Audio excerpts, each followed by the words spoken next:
Hello everyone, welcome to our course. तो हम यहाँ पे मॉडर्न हिस्ट्री को कवर कर रहे हैं। मॉडर्न हिस्ट्री में हम देखते हैं कि किस तरह से east India company different territories को जो है अपने कंट्रोल में कर चुकी है एंड आफ्टर दैट जो है वो बंगाल में वहाँ की दीवानी के राइट्स जो है वो ले चुकी है। एंड उसके बाद में जब यहाँ पे वो देखते हैं कि इकोनॉमी डाउन जा रही है तो इकोनॉमी को भी जो है वो रिवाइव करने की कोशिश करते हैं। ये भी चीजें हमने जो अपनी प्रीवियस वीडियोस में कवर की थी। एंड कुछ एग्रीकल्चर नई एग्रीकल्चर प्रैक्टिसेस जो होती हैं वो यहाँ पे लेके आते हैं एंड उसका क्या रिजल्ट निकलता है उसके बारे में भी हमने जो है अपनी लास्ट वीडियोस में देखा था।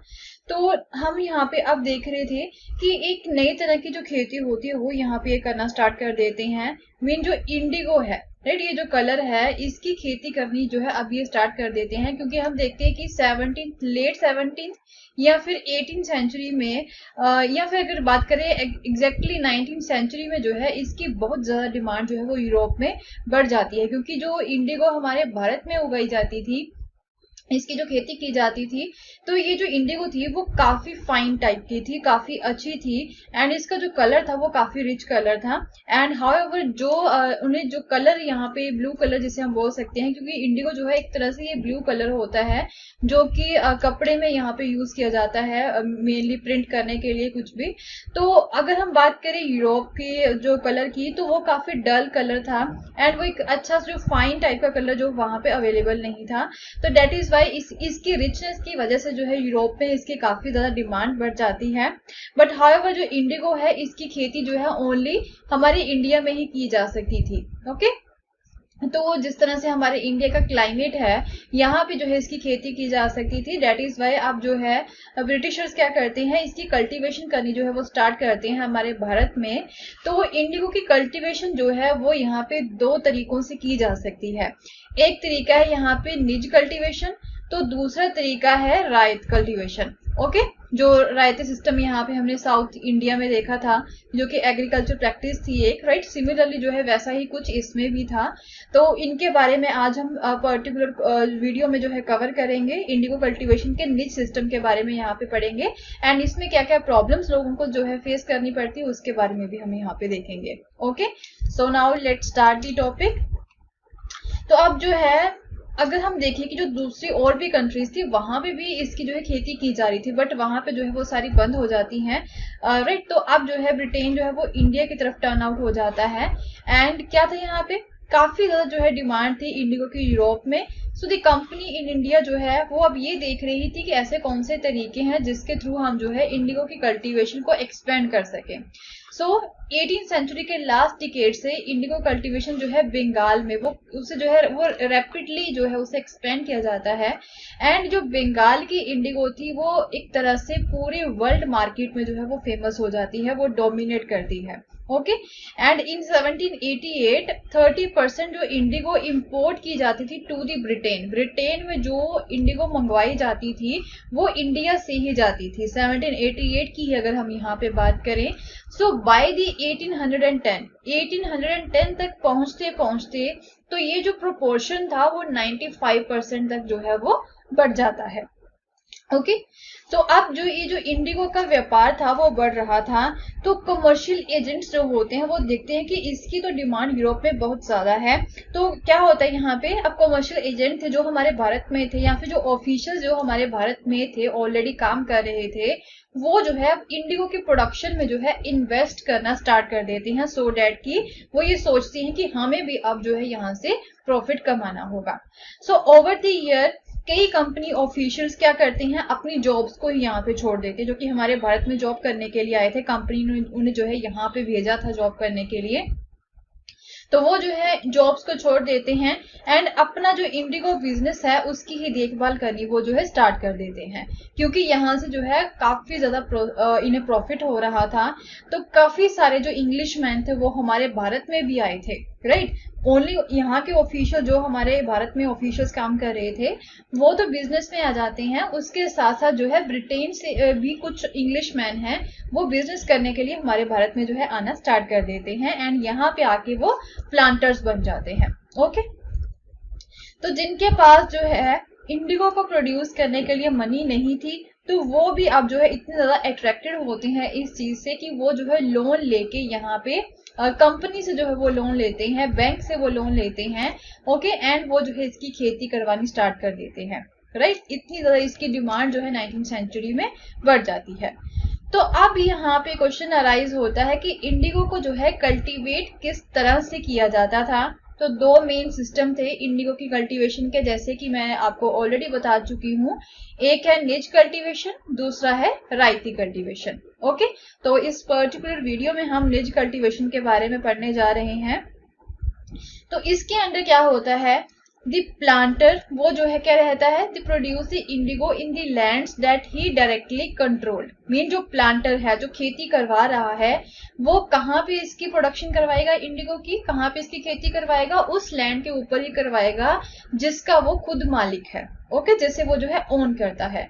तो वो यहाँ या तो फिर वो क्या करेगा, लैंड को खरीदेगा, राइट, डायरेक्टली जो है लैंड को खरीद के वहां पे जो है वो खेती करनी स्टार्ट कर देगा, या फिर rented it from the other zamindars and produced indigo by directly employing hired labours. तो या फिर रेंट पे लेके जो है लैंड को वहां पे, ये जो रेंट से ली जाती थी वो जमींदार से जो है लैंड को रेंट पे ले लेते थे ये जो प्लांटर्स हुआ करते थे, या तो उसकी अपनी लैंड हुआ करती थी उसे वो खरीद लेते थे, या फिर जो है उसे वो रेंट पे ले लिया करते थे, एंड यहाँ पे इंडिगो की प्रोडक्शन जो है वो स्टार्ट करते थे, एंड अपने अंडर जो है वो लेबर को हायर किया करते थे, ओके, एंड वो लेबर जो है उसके बिहार पे यहाँ पे लैंड पे काम किया करती थी।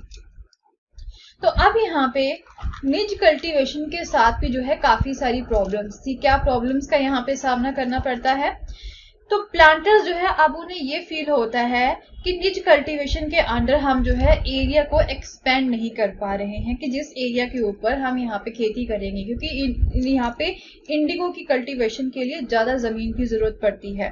तो क्या था यहाँ पे, एक दूसरा फैक्टर ये भी था कि इंडिगो की कल्टीवेशन जो है ओनली जो फर्टाइल लैंड्स होती हैं वहां पे ही की जा सकती है, and these were already densely populated. तो ये जो फर्टाइल लैंड्स थी, अगर बंगाल की ही हम यहाँ पे बात करें तो ये सारी जो है काफी ज्यादा पॉपुलेटेड थी, यहाँ पे जो लोग हैं काफी ज्यादा यहाँ पे रह रहे थे। तो जमीन की जो है इन्हें प्रॉब्लम आ रही थी कि लैंड इन्हें जो है ज्यादा चाहिए थी, एंड दूसरा इन्हें जो है फर्टाइल लैंड चाहिए थी। तो उस समय में ओनली स्मॉल प्लॉट जो होते हैं, जो कि छोटे छोटे एरियाज में बटे हुआ करते थे, वो ही जो है ये एक्वायर कर सकते थे।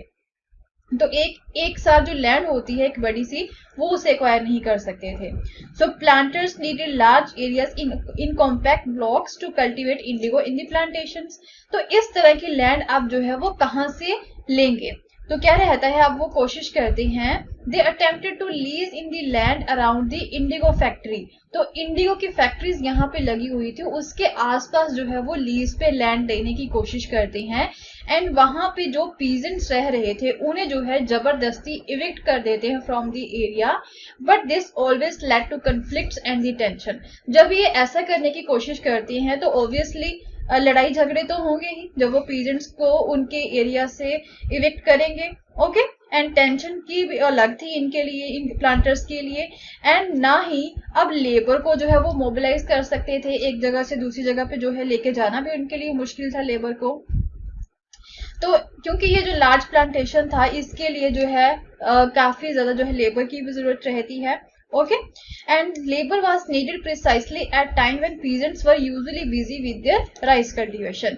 तो ये जो इंडिगो की कल्टीवेशन जो है ये उसी समय पे हो रही होती थी जिस समय में यहाँ पे राइस की भी कल्टीवेशन होती थी। तो मोस्टली लेबर जो है वो यहाँ पे राइस की कल्टीवेशन में भी बिजी थी, तो इंडिगो की कल्टीवेशन के लिए भी जो है इन्हें लेबर लेके आना काफी ज्यादा प्रॉब्लम्स का इन्हें जो है सामना करना पड़ता है इस चीज के लिए भी।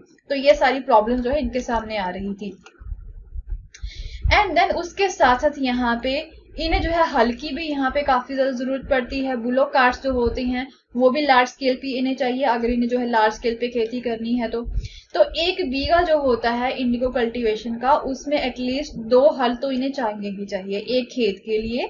सो दिस मीन दैट अगर किसी प्लांटर के पास 1000 बीघाज हैं, 1000 खेत हैं, ओके, तो उसे अराउंड 2000 जो हल होते हैं वो तो चाहिए ही चाहिए। तो क्या था यहाँ पे, investing on purchase and maintenance of the ploughs. अब उन्हें जो है इस हल की परचेज के ऊपर भी इन्वेस्ट करना था, उसकी मेंटेनेंस के ऊपर भी जो है इन्वेस्ट करना था। तो ये जो है एक बिग प्रॉब्लम थी इनके लिए। So nor could supplies be easily got from the peasants since their plows and bullocks were busy on their rice fields. तो ये जो peasants है अब जो है एक तरह से प्लोज या फिर बुलोक कार्ट को एक तरह से जो है रेंट पे भी नहीं ले सकते थे, क्योंकि उस समय पे उनके जो प्लोज थे या फिर जो बुलोक कार्ट्स थे वो राइस की खेती में बिजी हुआ करते थे. Okay, again exactly at the time that the Indigo planters needed them. So till the 19th century, planters were therefore reluctant to expand the area under niche cultivation. तो till 19th century तक, late 19th century तक, 19th century खत्म होते होते यहाँ पे जो planters थे वो जो है बस यही सोच रहे थे कि किस तरह से हम जो है niche cultivation के अंडर एरिया को expand करें, right? क्योंकि less than 25% of the land producing indigo was under this system. Only 25% जो लैंड थी उसी के ऊपर ही जो है इंडिगो की खेती हो रही थी, जो कि काफी कम थी. एंड ये जितना प्रॉफिट चाहते थे उतना प्रॉफिट ये जो है नहीं गेन कर पा रहे थे इतनी छोटी सी लैंड के under. So rest was under the alternative mode of cultivation. तो इंडिगो की जो एक निच सिस्टम होता है, जो ये तरीका आपने अभी पढ़ा है इस पर्टिकुलर वीडियो में, ओनली 25% जो एरिया था वो निच कल्टीवेशन के अंडर था. एंड जो 75% जो एरिया है, राइट, वो किसके अंडर था? वो रायती सिस्टम के अंडर था. ओके, जैसे कि मैंने आपको बताया है कि जो है दो तरीकों से यहाँ पे इंडिगो की कल्टीवेशन हो रही थी, एक है निच, दूसरा है रायती. तो 25% एरिया जो है वो इसके अंडर था एंड दूसरा यहाँ पे 75% रायती के अंडर था. Okay, so in our next video we will discuss about the ryoti system of indigo cultivation. So अगर आपको मेरा कोर्स पसंद आया तो इसे शेयर करना ना भूलें. Thank you so much. Have a nice day. Bye bye.